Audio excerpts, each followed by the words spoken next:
आज जो हमारी गेस्ट है यहाँ पर पीछे बैक स्टेज पर, उनकी अपनी एक यूनिकॉर्न कंपनी है मामा अर्थ के नाम से। Please give an energetic and warm welcome to the one and only Ghazal अलग।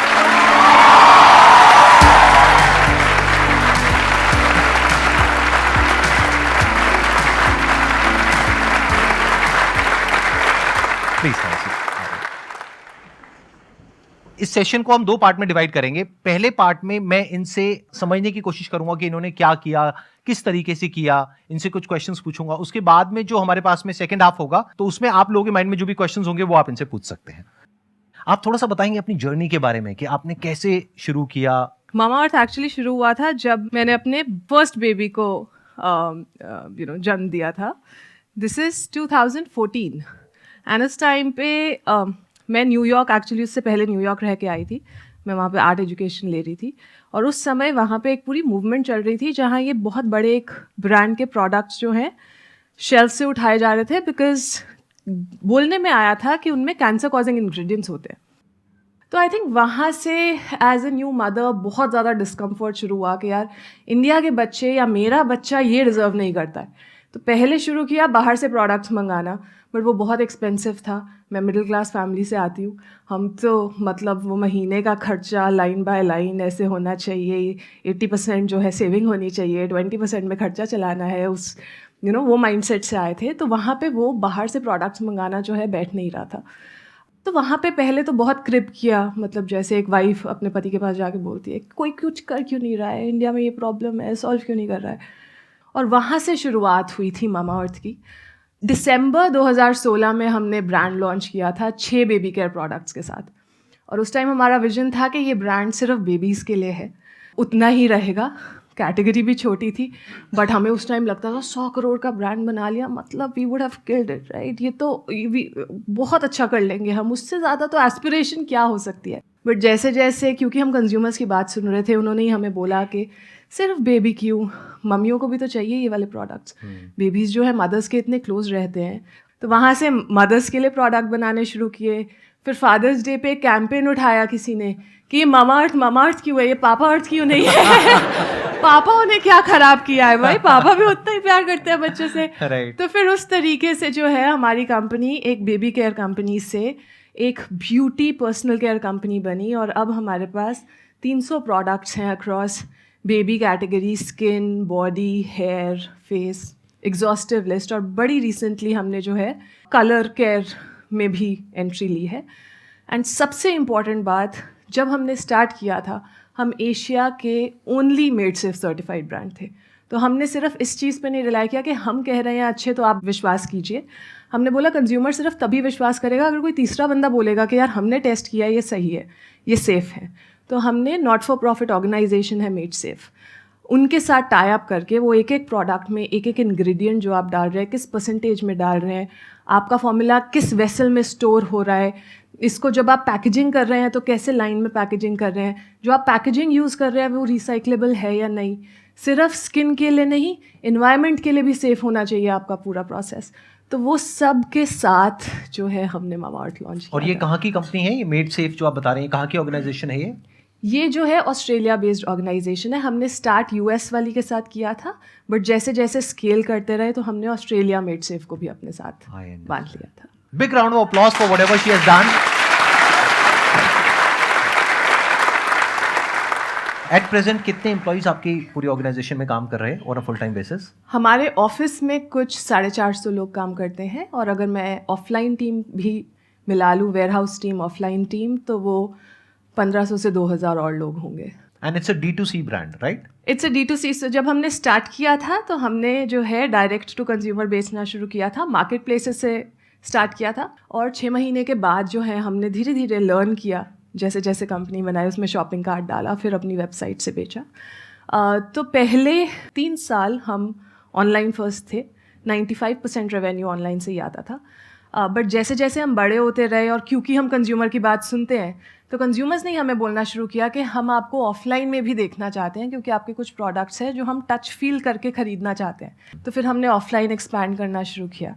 अब हम 40,000 प्लस दुकानों में अवेलेबल है। तो जब आपने शुरू किया था तो ये जो प्रोडक्ट मार्केट फिट होता है वो सबसे डिफिकल्ट होता है इनिशियली, उसको फिगर आउट करना।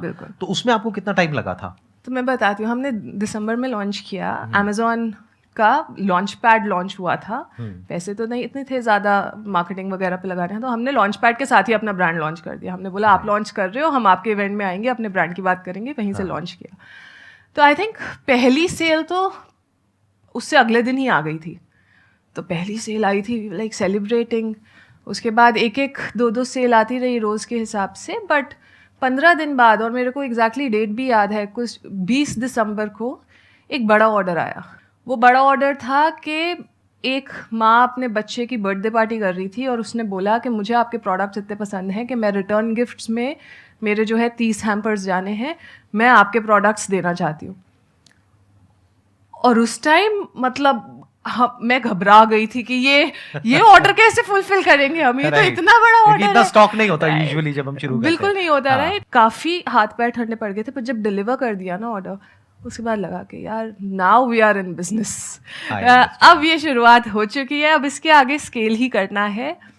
फिर हमने प्रोसेसेस सेट करने शुरू किए। मैंने अपना पहला एम्प्लॉय जनवरी में हायर किया था, वो आज तक हमारे साथ काम कर रहा है। पहले 6 महीने तो कस्टमर सर्विस पे भी मैं और वरुण ही बैठते थे, हमारे पास कोई कस्टमर सर्विस टीम नहीं थी। Varun is also my husband, he is also my को फाउंडर। और उस वक्त आप डायरेक्टली आप ही अटेंड करते थे कॉल्स, अपना नाम बदल करके? नहीं, नाम बदल, हाँ नाम जी, same?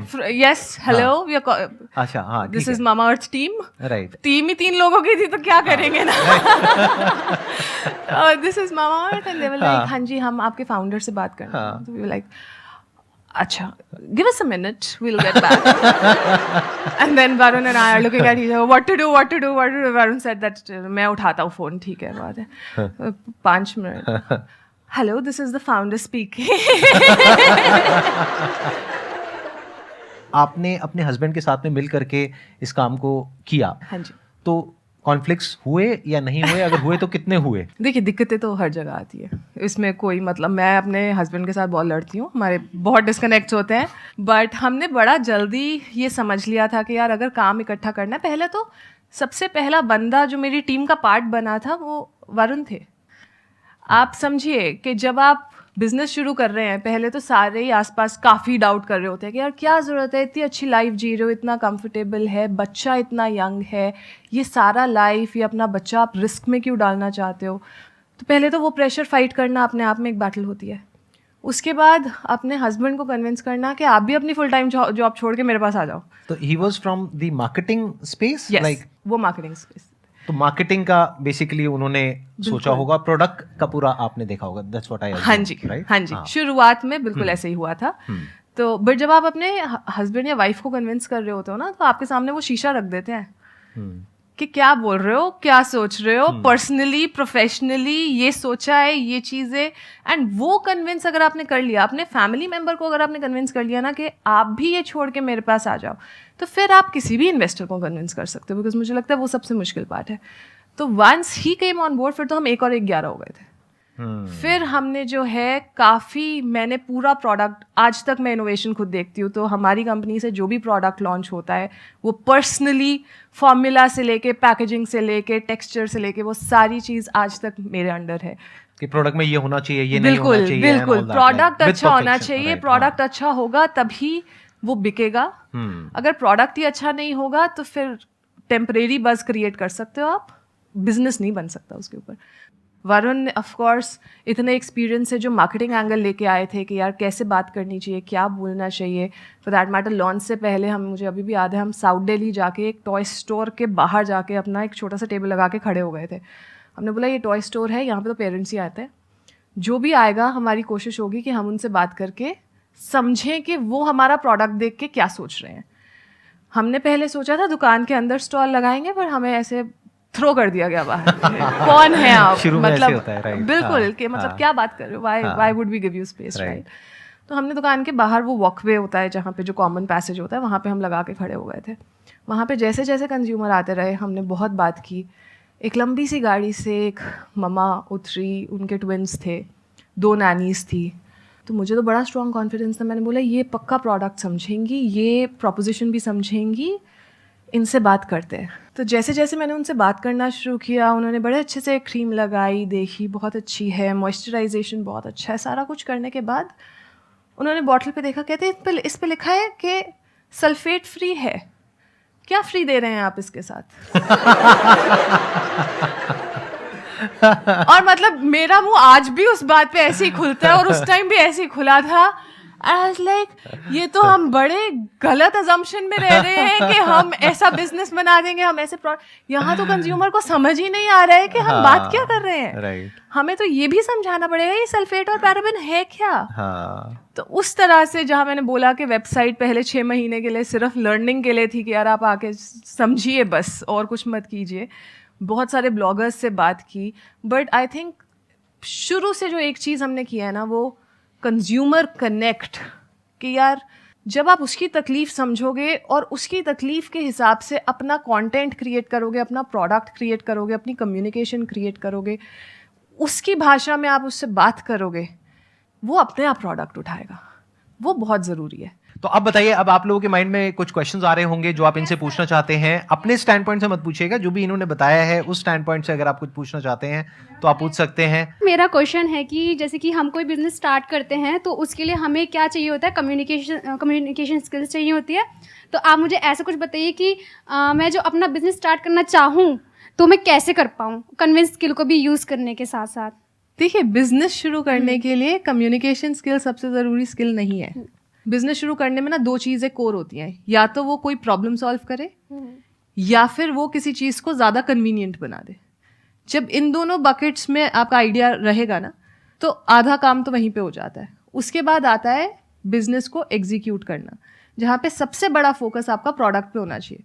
चाहे वो प्रोडक्ट फिजिकल फॉर्म में हो, चाहे आप कोई सॉफ्टवेयर बना रहे हो, चाहे आप फाइनेंस में कोई प्रोडक्ट बना रहे हो जो आप बेचना चाहते हो, वो डिपेंड करता है। बट प्रोडक्ट ऐसा होना चाहिए कि आप जिसको बेचना चाहते हो उसको वो बात समझ में आ जाए, राइट? फॉर एग्जाम्पल, अगर मैंने ब्यूटी में उस टाइम पे कोई प्रोडक्ट करना था, बहुत सारे बड़े ब्रांड से कितने सालों से यूज़ करते हुए आ रहे थे लोग, अब उनको सडनली बोलना कि मैं एक नया ब्रांड हूँ, आप मुझे खरीदिए, बहुत मुश्किल था।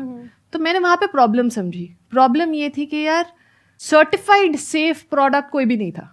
उसमें प्रॉब्लम सॉल्व मैंने कैसे की कि यार जहाँ आप बड़े ब्रांड यूज़ करते हो बहुत महंगे होते हो, मैंने आपको जितने में आप अभी ब्रांड खरीद रहे हो उससे आप 15% एक्स्ट्रा दो, आपको ये इतने सारे बेनिफिट्स मिलेंगे इस प्रोडक्ट से। वहाँ से मैंने कंज्यूमर अट्रैक्ट करना शुरू किया। और इंडिया की सबसे खूबसूरत बात यह है कि यहाँ पे ना कहानियाँ स्प्रेड होती है। एक माँ ने जब अपने बच्चे के लिए प्रोडक्ट बनाए, बाकी माँ उस प्रोडक्ट पे अपने आप भरोसा करेंगी, क्योंकि माँ वाली फीलिंग तो मतलब और कोई ब्रांड, कोई कंपनी कम्पीट ही नहीं कर सकती ना, जो केयर, जो प्यार एक माँ लेके आती है। तो आई थिंक वो कहानी अपने आप से स्प्रेड होती गई। मेरे को भी बिजनेस की कोई अंडरस्टैंडिंग नहीं थी, मैंने कोई बिजनेस डिग्री नहीं ली हुई, मैं P&L का मतलब भी नहीं पता था जब मैं घुसी थी। मतलब मुझे प्रॉफिट और लॉस अलग से पता था, P&L की फुल फॉर्म क्या होती है मुझे नहीं पता थी, ठीक है? तो वो जैसे जैसे काम करते रहे, सीखते रहे, अपनी पेस पे सीखे। एक हिकअप होता है कि यार अगर मैं इस कमरे में घुस रही हूँ ना, कॉन्फ्रेंस रूम में, यहाँ पे इतने बड़े बड़े लोग बैठे हैं, मैं ये क्वेश्चन पूछूंगी, ये स्टूपिड लगेगा। ये सबसे बड़ी गलती करते हैं हम। कोई क्वेश्चन स्टूपिड नहीं होता। जब आप लर्निंग फेज में हो ना, आप ओपनली जाके ना एडमिट करो कि देखिए मैं ये काम पहली बार कर रही हूँ, मुझे नहीं आता, मैं आपसे सीखना चाहूँगी, मुझे बहुत पसंद आएगा, लेकिन मैं कुछ सवाल ऐसे भी पूछ सकती हूँ जो आपको लगेगा कि यार मुझे पता होने चाहिए बट शायद मुझे पता ना हो। प्लीज़ उस चीज़ के लिए आप ना रेडी रहिए। जब उस एटीट्यूड के साथ आप घुसोगे ना, ये बाकी सारी चीज़ें, और जब आप अपना प्रोडक्ट बना लोगे ना, कम्युनिकेशन स्किल्स अपने आप आती हैं उसके साथ, क्योंकि आपसे बेहतर उसके बारे में एक्सप्लेन कोई नहीं कर पाएगा। यहाँ पर ना एक बहुत इंपॉर्टेंट चीज है समझने वाली। Whenever you talk about communication skills, तो आपके बैक ऑफ द माइंड ये चलता है कि मैं इंग्लिश में बोलने में ज्यादा अच्छे नहीं हूँ। हिंदी में तो आप अपने घर में बहुत अच्छे से बात करते होगे, नॉन स्टॉप बोलते ही रहते होगे, घर वाले कहते होंगे चुप हो जा, बहुत बोल रहे, राइट? ऐसा होता है नहीं होता है? तो इसका मतलब कम्युनिकेशन स्किल्स आप सबकी बहुत अच्छी है, घर में बड़े अच्छे से कम्युनिकेट करते हो, अपने भाई बहन के साथ, फ्रेंड्स के साथ, घर में पेरेंट्स के साथ, सबके साथ कम्युनिकेट कर लेते हो। But you are talking about communication skills from the standpoint of English language, which is not important. अभी यहां पे इंग्लिश में कौन बात कर रहा है? कोई भी नहीं। तो इस गलत फहमी को अपने माइंड से निकालिए। जो इन्होंने बात कही बहुत ही अच्छे तरीके से इन्होंने एक्सप्लेन किया कि बेसिकली आपको एक प्रॉब्लम को सॉल्व करना है, और अगर वो प्रॉब्लम आपने खुद फेस करी हो फिर आप उसको सॉल्व कर रहे हो तो वहां पे पैशन भी आ जाता है। जैसे इन्होंने खुद एक प्रॉब्लम को फेस किया एज मदर, फिर एक पैशन के साथ में जा करके उस प्रॉब्लम को सॉल्व करने के बारे में सोचा, सबके बारे में। बट अभी जो आपने बात कही उससे मेरे माइंड में एक थॉट आ रहा है कि आपने ये कहा कि जब आपने अपने प्रोडक्ट लॉन्च किया तो आपने अपना जो प्राइस है वो औरों से ज्यादा रखा, 15%। जी। बट जब आपने ज्यादा रखा तो क्यों उन्होंने चूज किया एक ऐसी कंपनी को जो कि अभी इतना लोगों ने सुना हुआ नहीं है, अब तो एस्टैब्लिश हो गया आपका ब्रांड, बट उस टाइम की अगर बात करी जाए 6 साल पीछे, तो क्या रीजन था, मतलब क्यों लिया लोगों ने, आपको क्या लगता है? ये भी हमने उनसे बात करके ही समझा था, क्योंकि हम जो इंग्रेडिएंट डाल रहे थे प्रोडक्ट में वो महंगे थे। ऑफ कोर्स जो बाकी लोग यूज कर रहे थे वो तो बड़ों में भी वही जा रहा है, बच्चों में भी वही जा रहा है, सबसे सस्ता इंग्रेडिएंट है, उसकी मात्रा ज़्यादा रख के जो है प्रोडक्ट बना के बेच दिया। वो क्वालिटी प्रोडक्ट की अच्छी नहीं थी, वो आपको नहीं यूज़ करना चाहिए। जो हमारे जैसे बहुत सारे पेरेंट्स थे मेरे सर्कल में ही, मैंने फ्रेंड्स एंड फैमिली से सबसे पहले बात किया जिनके बच्चे हुए थे उसी टाइम पे। उसके बाद जो है मैंने उनके फ्रेंड्स एंड फैमिली से बात किया, और बहुत सारे लोग ऑलरेडी बाहर से प्रोडक्ट्स मंगा रहे थे, क्योंकि उनको ये पता था कि यार जो यहाँ इंडिया में मिल रहा है ना वो हमारा क्वालिटी स्टैंडर्ड मैच नहीं करता जो हम अपने बच्चे को देना चाहते हैं। तो आई थिंक वहाँ से जब हमने उनसे बात किया, हमने प्राइस पॉइंट भी डिस्कस किया, हमने बोला कि मतलब हम इतने पे लॉन्च करना, क्योंकि उस टाइम ग्रॉस मार्जिन कितना होना चाहिए कितना नहीं होना चाहिए वो भी हमने आइडिया लगाना था, हमें समझना था। और उस टाइम पे उन्होंने बोला कि यार ये लोशन जो है 200 रुपये का आता है, मैं 300 रुपये देने को तैयार हूँ, बट मुझे जो है नेचुरल इंग्रेडिएंट चाहिए प्रोडक्ट में, श्योरिटी चाहिए, मुझे कि ये उसमें, हार्मफुल केमिकल्स नहीं चाहिए, बिल्कुल ठीक है। तो बस वही मल्टीपल लेके, वही ऐसे एनेक्डोट्स लेके हमने जो है अपनी प्राइसिंग स्ट्रैटेजी की।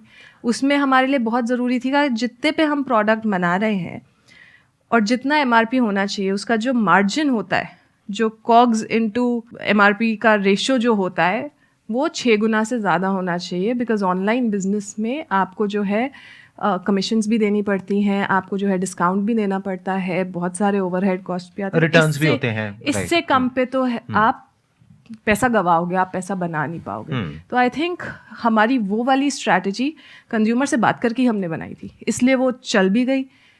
जब 100 लोगों ने बोला कि हम खरीद लेंगे, वहाँ से हमें ये भी पता चल गया कि यार प्राइस बिल्कुल ठीक है, इससे कम करने की ज़रूरत नहीं है, फिर हमने उसको स्केल किया। तो पहला बहुत ज़रूरी है कि छोटे ऑडियंस के साथ आप अपना कम्युनिकेशन, प्रोडक्ट और प्राइस टेस्ट कर लीजिए। मैं थोड़ा सा इसको और समझना चाहूंगा कि उस टाइम पे जब आपने लॉन्च किया था, यानी बेबी प्रोडक्ट से आपने शुरू किया था, 6 प्रोडक्ट से, तो क्या उस टाइम पे कोई और भी कंपनीज थी इंडियन जो कि ऑर्गेनिक इस तरह के प्रोडक्ट सेल कर रही थी, या you got that first mover advantage के उस टाइम पे आप ही थे पहला जो कि उस टाइम पे कोई भी बड़ी कंपनी ये नहीं कर रही थी। अच्छा, 1-2 छोटे छोटे लोग थे, बट वही बात थी कि वो सब कह रहे थे हम अच्छे हैं, हम अच्छे हैं, हम अच्छे हैं। हमने बोला हम नहीं बोलेंगे हम अच्छे हैं, दूसरे लोग हमारे लिए आके बोलेंगे कि हम अच्छे हैं। और जब वो लेबल मिलता है ना, Asia's first made safe certified brand, खाली इंडिया का नहीं, एशिया का पहला मेड सेफ सर्टिफाइड ब्रांड, वहाँ से हमने ट्रस्ट विन किया था लोगों का। यहाँ पर एक बहुत इंपॉर्टेंट बात समझने वाली है कि whenever you are doing something, तो आपको कुछ अपने जो कॉम्पिटिटर्स हैं, जो बाकी के लोग हैं, उनसे कुछ अलग करना पड़ेगा। तो इनकी जो स्ट्रैटेजी है उसमें जो मुझे सबसे स्ट्रॉन्ग जो एक फैक्टर नजर आ रहा है, दैट इज मेड सेफ। हाँ जी। क्योंकि अगर मेड सेफ नहीं होता और ये क्लेम करते ऑर्गेनिक है, तो उसका सर्टिफिकेशन क्या है, उसकी गारंटी क्या है कि वो ऑर्गेनिक है। बहुत सारे लोग आज की डेट में क्लेम कर देते हैं कि हम ऑर्गेनिक हैं, हम ये हैं, हम वो हैं, whatever it is, but they are themselves saying it, not a third party, that too an unbiased party. सबसे मुश्किल चीज जो हमने क्रैक की है शुरू में वो मेड सेफ था, but it was worth it, क्योंकि कंज्यूमर का ट्रस्ट उसकी वजह से आया। हम लोग सुनते रहते हैं कि पैशन को फॉलो करो, अपने पैशन को फॉलो करो, but I want to know what is the exact definition of passion. जो चीज आपकी नींदें उड़ा दे, आपको रात को सोने ना दे, वो पैशन है।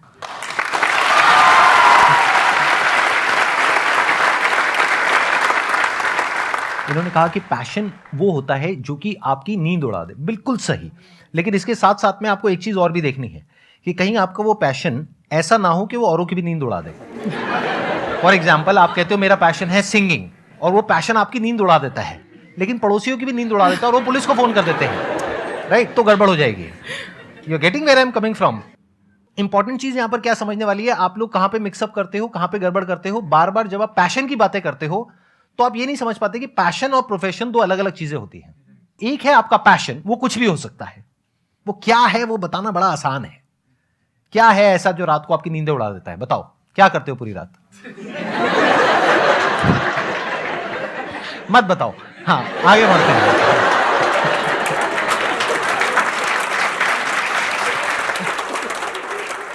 तो पैशन क्या है वो हम सबको पता है, जहां पे हमको मजा आता है, बट क्या उससे पैसा कमा सकते हो?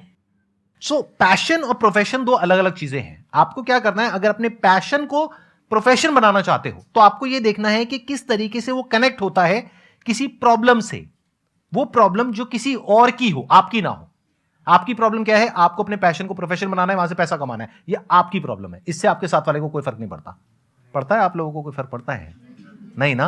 आपको किससे फर्क पड़ता है कि आपकी लाइफ की कोई प्रॉब्लम है, वो सॉल्व होनी चाहिए।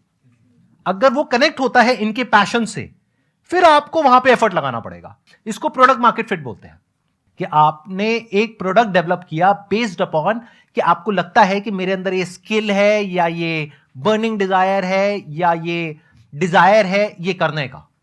जैसे इनके केस में अगर देखा जाए तो इनका पैशन क्या था उस टाइम पे जब इन्होंने कंपनी शुरू करी, कि मेरे को अपने बच्चे के लिए कुछ ऐसे प्रोडक्ट्स चाहिए जो कि बिल्कुल सेफ हो। वहां से इनको एनर्जी मिली इस काम को शुरू करने की। फिर उसके बाद में बहुत सारे चैलेंजेस आए। अभी तो अगर ये बैठ करके बताएंगी ना कि कितने चैलेंजेस आए, तो you can't even think in the wildest of your dreams कि कितने चैलेंजेस आए होंगे। अगर इनकी अकेले की ये प्रॉब्लम होती और इनका पैशन होता और ये सॉल्व भी कर लेती, तो वहां से एक बिजनेस खड़ा नहीं होता, पैसा नहीं आता। बट ये इनकी अकेले की प्रॉब्लम नहीं थी, ये और सब मदर्स की प्रॉब्लम थी, पूरी दुनिया की प्रॉब्लम थी। तो जब इनका पैशन एक बड़ी प्रॉब्लम से कनेक्ट हो गया, तो एक बड़ी बिजनेस अपॉर्चुनिटी वहां पर क्रिएट हो गई। You got the answer? Please have a seat, बैठिए। हमारा क्वेश्चन ये है कि सर हमारा माइंडसेट जॉब में भी होता है सर, बिजनेस में भी होता है, और इसमें हम सर खुद से भी सेल्फ डिपेंड होकर के सर कोई भी डिसीजन खुद से डिसाइड नहीं कर पाते कि हम एक्चुअली करें तो क्या करें। और इसी में सर हम दिन रात लगे रहते हैं, लेकिन कुछ हो नहीं पा रहा है sir. It's a good question. मतलब कि क्या कोई ऐसा तरीका है जिससे कि एक इंसान ये पता लगा सके कि उसको जॉब करना चाहिए या बिजनेस करना चाहिए बेस्ड अपॉन हिज और हर पर्सनैलिटी? क्या आप कुछ शेयर करना चाहेंगे अपने एक्सपीरियंस के बेस पे कि मतलब एंटरप्रेन्योर्स में क्या अलग होता है? अपना एग्जाम्पल शेयर करती हूँ। कभी भी ना स्ट्रॉन्ग कन्विक्शन नहीं हुआ, हमेशा डर की फीलिंग ज़्यादा थी कॉन्फिडेंस की फीलिंग से, कि यार पक्का यही है कि यही करना चाहता है, ये बन जाएगा बड़ा बिजनेस, वो डाउट था। दूसरी तरफ जो है शॉर्ट टर्म में जॉब थी।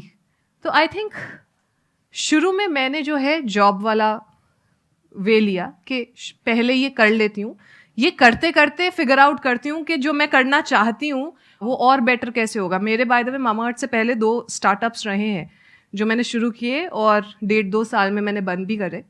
तो वहाँ पे completely different set of learnings हैं। बट पहले जॉब किया, जॉब करते करते अपने आइडिया को शार्प किया ताकि टेम्परेरली भी पैसा जो इनकम है वो ना रुके, मैं कमाती रहूँ, मैं सेल्फ इंडिपेंडेंट रहूँ। जैसे जॉब करते करते मुझे लगा कि अब ये बिज़नेस जो है इस स्टेज पे है कि मैं ये छोड़ के अपना पूरा समय इस पे लगाना चाहती हूँ। फिर मैंने जो है अपना आइडिया पिकअप किया और मैंने स्टार्ट किया। मेरा लॉजिक भी हमेशा वही रहता है कि अगर आपको डाउट ज़्यादा है कंपेयर टू कॉन्फिडेंस, बिकॉज जब आपको कॉन्फिडेंस होता है ना तो फिर आप वो ऐसे उछलती हुई मछली बन जाते हो, फिर आपसे रुका नहीं जाता, फिर कोई चीज़ मैटर नहीं करती। आपको जो है घुसना होता है उसके अंदर फुल फ्लेजेडली कि यार ये मैं क्रैक कर लूँगी, क्योंकि मुझे पता है क्या करना है। मेरा बड़ा गोल माइट भी ये हो, बट मुझे पता है पहले 10 कदम मेरे ये होने वाले हैं। तो एक के बाद एक वो आप रात को सो नहीं पाओगे जब तक आप उसको एग्जीक्यूट नहीं करोगे। तो वहाँ पे अपने आप फिर जॉब छूट जाती है। Excellent point. Let's give a big round of applause for her. Thank you so much, Ghazal, for coming, and Thank it you was for a having pleasure me. meeting you and pleasure talking to you.